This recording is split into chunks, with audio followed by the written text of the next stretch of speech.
So today our next topic we are having, that is the next phylum.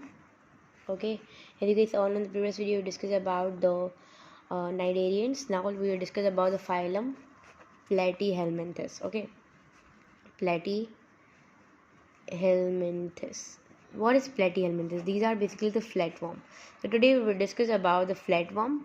Okay, their characteristics and their all.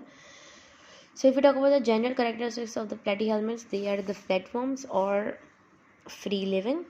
Free living means they are not parasitic. Okay, which means they do not harmful for the host cell, but some of them are parasitic. Okay, so you can take the example of the platyhelminthes, that is a planaria.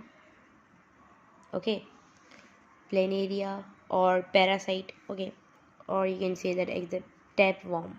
These are the example of the platyhelminthes. Okay, they are found where? They are found in the fresh water.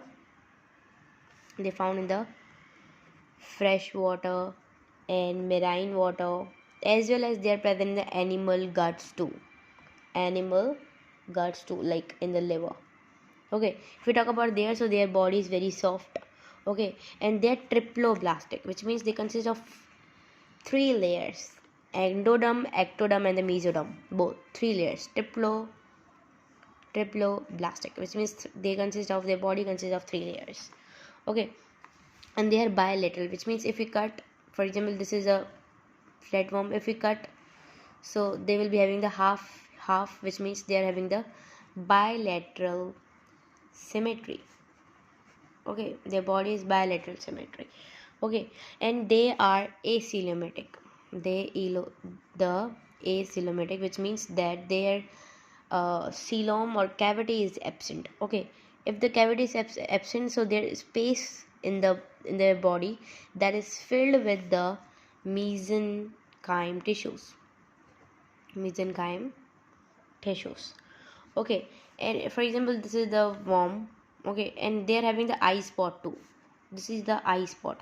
What is eye spot? Eye spot, which means they do not detect the light, but um, they cannot see, but you can see that they can detect the image. Okay, so they are free living or they are motile, which means they are movable. Okay, as well as they basically move by what? They basically move by the cilia, which means cilia are basically the projection which basically help in the movement. Okay, and if we talk about the planaria is the parasitic. Planaria is the parasitic. Okay, we are also calling planaria as a parasitic, because parasitic, which means that will destroy the host cell, which means this is very harmful.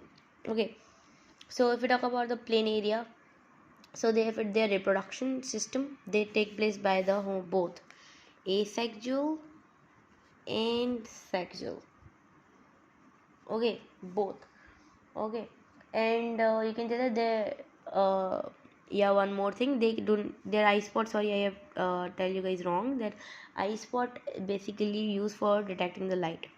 They detect the light, but they do not their image is not formed, but they can detect the light. Okay, and if we talk about the we can say that they can regenerate again, which means if they are like cut from this, so they can regenerate again, this part will form again. So they are they are having the regeneration form too. Okay, so they can like reproduce by sexually and asexually, but most of them are basically hermaphrodite, which means that they are having both reproductive system together. Okay, so they are hermaphrodite too. Okay, and in hermaphrodite we are calling it a monoecious. Okay, if we talk about the planaria, we are also calling planaria as a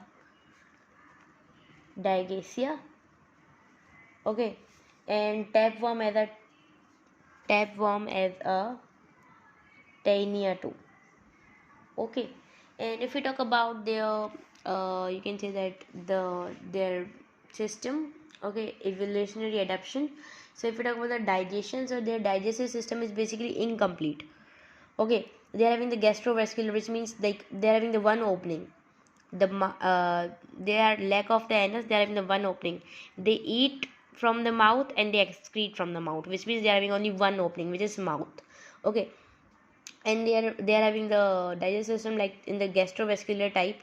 Okay, in that they basically the food store or these like things. And if you talk about the respiration, so their respiration is absent. Okay, if we talk about the transport system, their transport system is also absent. If we talk about the excretion, so they are having the branches like structure flame cells, we are calling it the protonephridia, that basically work in the excretion. Okay, if we talk about the nervous system, so their nervous system basically consists of the ganglia with the longitudinal nerve. Okay, if we talk about the importance of the platyhelminthes, okay, so the tapeworm are basically very harmful for men. Okay, and you can say that the plain area, these are basically harmful, but some of them are the parasites too, which can destroy the host cell, so they are very harmful. So this was about the phylum platyhelminthes. In the next video we will discuss about the phylum Asclepianthes, which are round worms. These were the flat worms. Okay, but if we talk about the next phylum that we'll be discussing, that are round worms like this. These are like in the round shape. So today we have discussed about the flatworm. In the next video we'll discuss about the roundworms.